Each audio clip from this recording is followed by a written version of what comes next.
Good afternoon. Thank you very much for the introduction. So as Bernard said, I'm doing my PhD on serious games. Initially, I started working on serious games in order to develop a framework to raise awareness of cybersecurity, and then I discovered serious games and I learned about the various limitations of serious games and what exists out there. So this is what I'm going to present to you today. So my presentation is about a renewed approach to serious game for cybersecurity. I'm going to start with a definition, just to make sure that we understand each other and we talk about the same thing. Then I will move on to a few examples of serious games, existing serious games for cybersecurity and cyber defense that some of you may already know, just so that we have an overview of what exists. That will take us to the existing limitation and the issues that these limitations arise. Then I will move on to what I propose to address these limitations, and that will lead us onto the future work, things that can be improved, and eventually I will conclude. So to start with, I would like to make a few remarks about serious games and gamification. What I consider to be a serious game, is a game in first place. So a game which would be designed with an additional purpose than pure entertainment. So we find many definitions out there, and there is a lot of debate about what a serious game is. So you may find different interpretations. The one that we're going to use today is something which is based on this. So a game on which you put a pedagogic element on the top of it. On the contrary, we've got gamification, which is the opposite process, which would consist in using elements of games inside of a non-gaming context. Taking quizzes in training sessions, for example. This is a different paradigm. Serious games have been around for quite a long time now, but we've seen a surge in serious games around 2002 with the creation of the Serious Game Initiative in Washington, D.C., and the same year, the video game America's Army, which is considered by many to be one of the most recent and very successful serious games, which was used by the US military as a tool to recruit new members.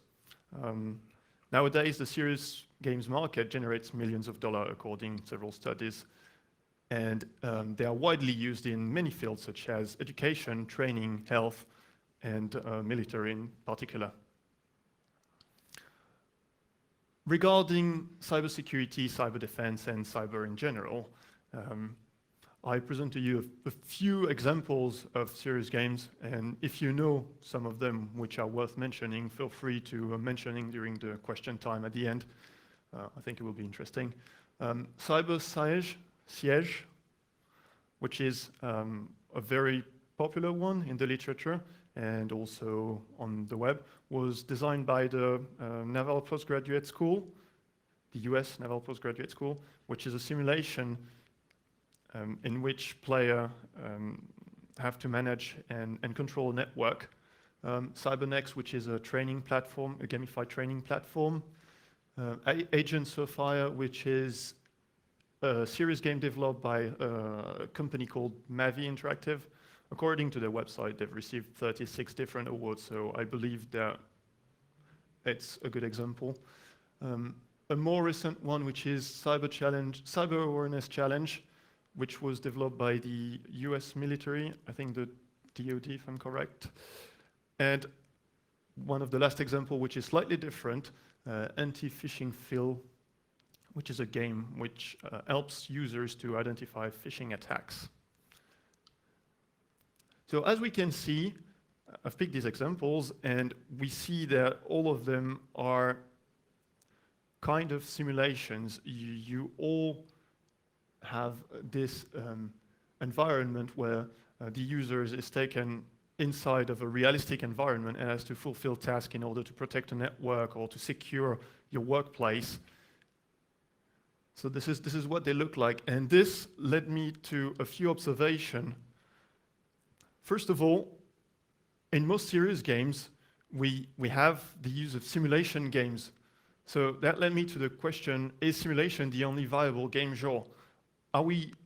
Is it good to limit serious games only to simulation?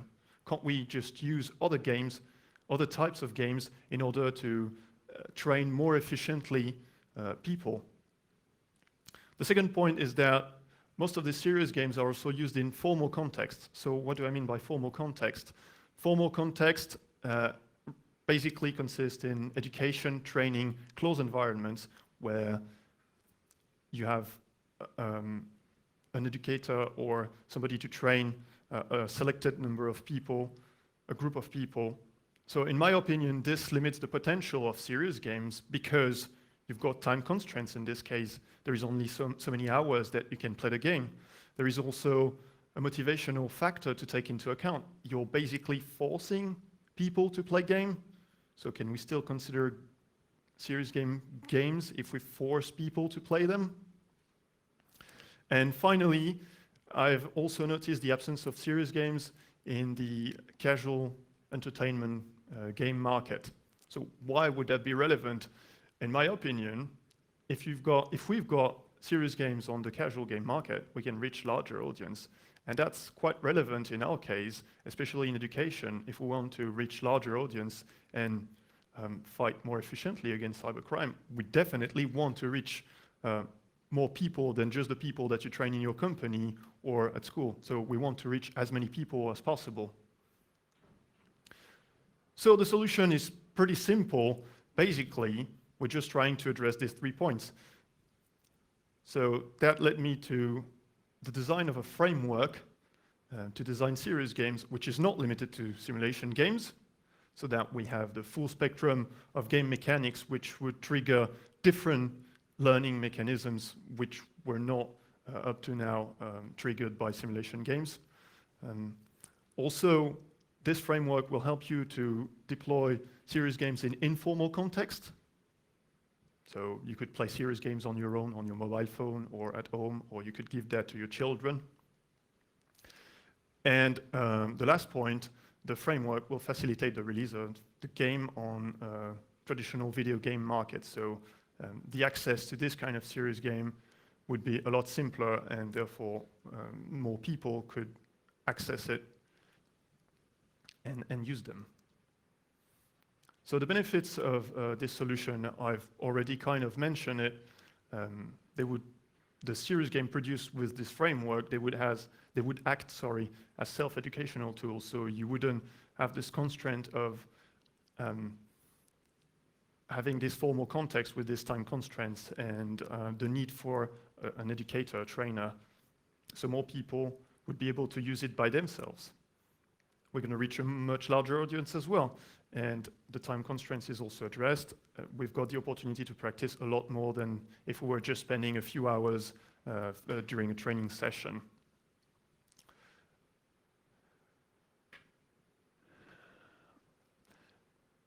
So in terms of cyber, this is particularly relevant, I believe, because if you look at all the cyber strategies around Europe, in most of these cyber strategies, you've got a paragraph about education of people. And I strongly believe that when you educate people, you prepare the rest of all the actors to face cyber threats more efficiently. And also that helps all these nations to fight more efficiently against cyber crimes. You improve your cyber hygiene, inside of your nation. A little bit more about the proposed framework. It's a theoretical framework. Unfortunately, we have no proof of concept yet. It will be coming at some point. It is based upon existing frameworks and methodologies. I haven't recreated everything from scratch. I took what was already existing and what had some results in academia and in industry as well. And the overall goal of the framework is to provide comprehensive guidelines for the development of serious games. So it encompasses all the steps, the necessary steps to create your serious game from your initial idea to the release and the evaluation of the benefits of the serious game. So the components of the framework are illustrated here. So we start with a preliminary analysis. This is a pretty standard structure for a software development. So we start with a preliminary analysis, which consists in evaluating your assets and evaluating your target audience, making sure that you've got all the resources, identifying the constraints, just to make sure that your project is going to be completed as expected and you're not going to face major problems. Then we move on to the design, and I will come back to this second phase because it's quite important for us, which consists in buildings model. So at this point, we are integrating our cyber skills inside of a serious game. The development, which provide indications about how to build your game from a technical perspective. So which tool should you use? What is the most suitable for your project? What should you use? Then we move on to the third phase, which is the game assessment, which consists in ensuring that all the pedagogic elements inside of your game are present and that the user can understand them and benefit from them. Then we move on to the deployment, which consists in releasing the game. So here I would like to insist on an approach which is called the transmedia approach, and I will come back to that a little bit later as well. And finally, the player assessment. At this point, we evaluate what's most important for a serious game, whether your players have actually benefited from the use of the serious game. So, in terms of design, we have the need of integrating cyber skills into our serious game. So, how can we achieve this? There are several frameworks for cyber skills. The IASP framework, which is a framework released in UK, the SFEA framework as well, and various awareness campaigns, all of them which provide a very good basis to start collecting the relevant skills necessary and the skills that you want to transmit to your audience. That allows us as well to cover a very large spectrum because the IASP framework and the SFEA framework are professional-based frameworks, so they cover technical skills, whereas awareness campaigns cover simpler topics because they need to be accessible for people who have less knowledge in cyber. Of course, we need several levels of complexity for the reason I just mentioned, because different people may have different knowledge of cyber, so you can't impose people to start with very simple knowledge or force people who don't know anything with a very high complexity, so you need several levels.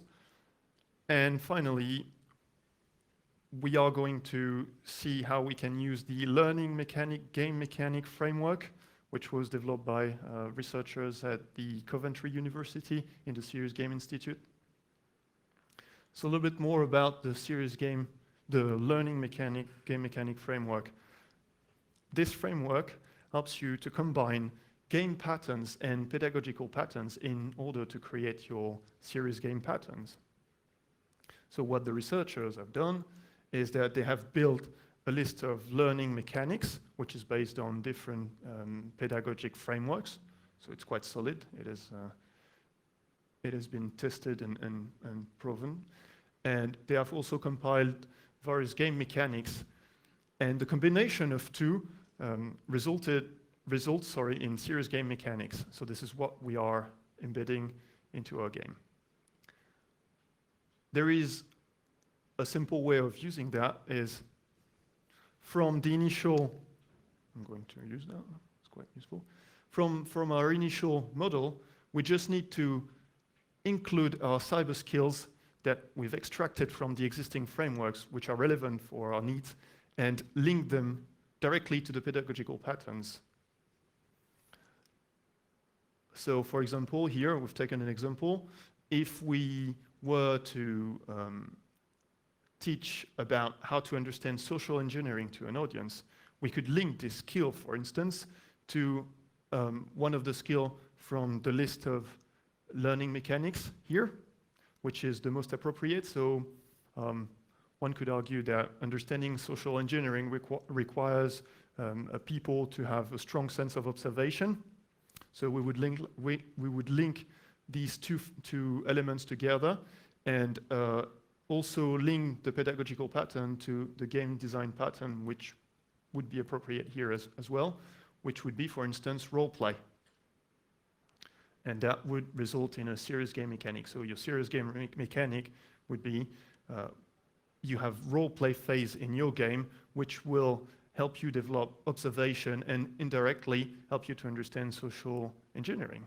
So this is a way that we could actually embed serious cyber skills, into our serious game. Now I would like to move on to the deployment, which was one of the later steps in the framework. I've mentioned earlier on about the transmedia approach developed by Dr. Rayborn. And basically what this approach consists in is to spread the knowledge across different media. And this author argues that that enables you to reach a larger audience, but also to increase engagement and indirectly to reinforce the pedagogic benefits of your serious game. If you read the book of Guy, it's, if I remember correctly, it's What Games Have to Teach Us, I think. Guy developed a fairly similar approach and says that games contains elements that are very similar to learning processes. So good games are good tools to teach to people. Before I conclude, I am going to talk a little bit more about the future work. So what will be done in the future is how to improve the cyber skills list. So at the moment, it's a very broad list extracted from this framework, but it needs to be refined in order to be more appropriate. Also, it would be very useful to have a taxonomy of game genres. Why would this be useful? Because we could actually address the problem of serious game being only simulation, and I'm going to show you in the next slide. And eventually design a proof of concept so that we can actually validate this theory. So why would a taxonomy of game genre useful? In the same way as we have the cyber skills here linked to the pedagogical pattern, we could have a taxonomy of game genres here linked to the game design patterns. So that would enable us to go from the cyber skills straight to the game genre, and on the other way around, from the game genre to the cyber skills. So if I elaborate a little bit more on this, game genres would have different game patterns associated to them. So for one game genre, you have a set of game mechanics associated to it. And by consequence, you have a specific set of pedagogical patterns which are relevant to these game mechanics. And it's not difficult to understand that you directly get to the cyber skills. So for one particular game genre, you would get different types of cyber skills. On the other way around, for a defined set of cyber skills, you could say, I can create this type of game, role-play game, a racing game, because it has all the elements to go through the entire cycle. I've been very fast. In conclusion, we've seen that there are serious games which are available out there, and I'm going to give you a few references just after. I'm not saying that they're not good. There have been researchers proving that they have very good effects on their respective audiences, but we need to reach a much larger audience if we want to educate people more efficiently. So we need a more suitable approach for serious games, and this could be an option.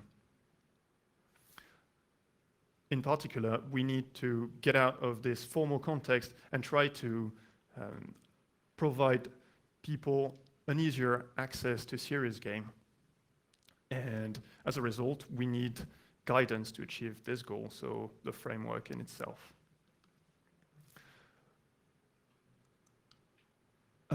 Here are a few references if you want to take some, or we can come back later on, perhaps.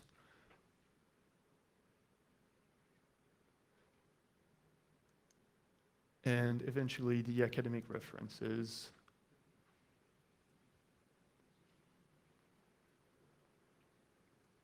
And we're done. Thank you very much.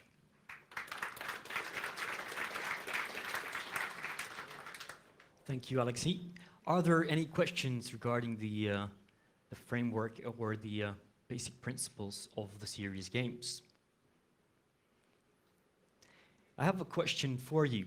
Yes. Regarding the scalability and the current development of the serious games, how easy it is to be scaled up from a single person up to a multiple, saying tens of hundreds or thousands of people and playing the same game. How easy it would be, and what would be the challenges that we could face within this? Well, when you develop a game and you release it on the casual game market, you don't release it for one person anyway. You aim at reaching a very large audience, because in a commercial market, well, you try to sell as many units as possible. So here it would be quite similar. You build your game in order to reach a large audience. The development, I think the scalability problem would come into the development process, and this is explored in more detail in the development process. So you could either build your game from scratch if you have the resources for it, or start with an existing game and build a modification to put on the top of this existing game that would enable you to scale, maybe. Okay, thank you. And what about the environments where we could play the games? What do you see? What are the future trends? What are the current environments? You mentioned already as a computer games. What are the other ways, and what would be the future trends where we could be playing the serious games, and how would they impact the value or the benefit of the game? What would be your opinion on this? Well, more users are using mobile phones, so it's very likely that a reasonable answer to that would be the mobile platform. Many people actually use their phones. That doesn't mean that PC is not a good platform. On the contrary, we should keep using the PC, but the mobile platform is a good target, in my opinion. We have a question from the audience. Mary Golling from the University of the Federal Armed Forces. Just a question. If you want to have the bigger audience to use serious games, have you performed any investigation in what it takes for a game to be accepted by a broader audience? What are the means to do so? What does a game need to have in order to be accepted? Why should I, as a private person, install such a game on my computer or on my mobile phone or whatsoever? Thank you. Thank you for the question. It's a good one. I could answer by another question. Why would you be interested in playing the game that your employer forced you to play? Yeah, it forces you to play. That's a good one. Well, we have to convince people. We have to use basically the same techniques as commercial video game companies are using. So basically, we have to use marketing strategies in order to reach these people. I'm not saying that this will lead you to create a good game, a successful game, but that doesn't guarantee you to, well, if you're creating a serious game for a formal context, that doesn't guarantee that you will get a successful serious game either. So either way, it's, in my opinion, worth the risk, because the reward is quite interesting. Yes? One more question. Do you have any funding for? I don't have any fundings for development. What I'm intending to do is to take an existing series game and do some development myself. So I will start with this modification, so a mod, and try to release that to a small audience to start with. And hopefully it will be completed. I haven't thought about crowdfunding because I haven't thought about it, but I also have time constraints, so I don't know whether it will fit into my time constraints anyway. Right, and then the last question, please. Okay. Have you thought about using one of the well-popular frameworks for developing games, such as the CryEngine and whatsoever, to use this one here, to use an existing framework and to put in serious gaming elements into it? Yeah, I could use the CryEngine, the CryEngine framework, and there are other frameworks. I've conducted studies on this. There are plenty of frameworks available. I think the CryEngine is free for some users, so it's a very good resource. Unfortunately, that requires good knowledge in development, things that I probably don't have at this point, so it will probably be simpler to develop a mod for an existing game rather than build one from scratch. Also, as I said, time is going to be a constraint here, so creating a mod is probably a more reasonable option at this point. But that's an option, and that's discussed in my paper. All right, thank you. It was our pleasure having you here. Thank you very much. Thank you. Thank you. And I want to present you with a conference gift.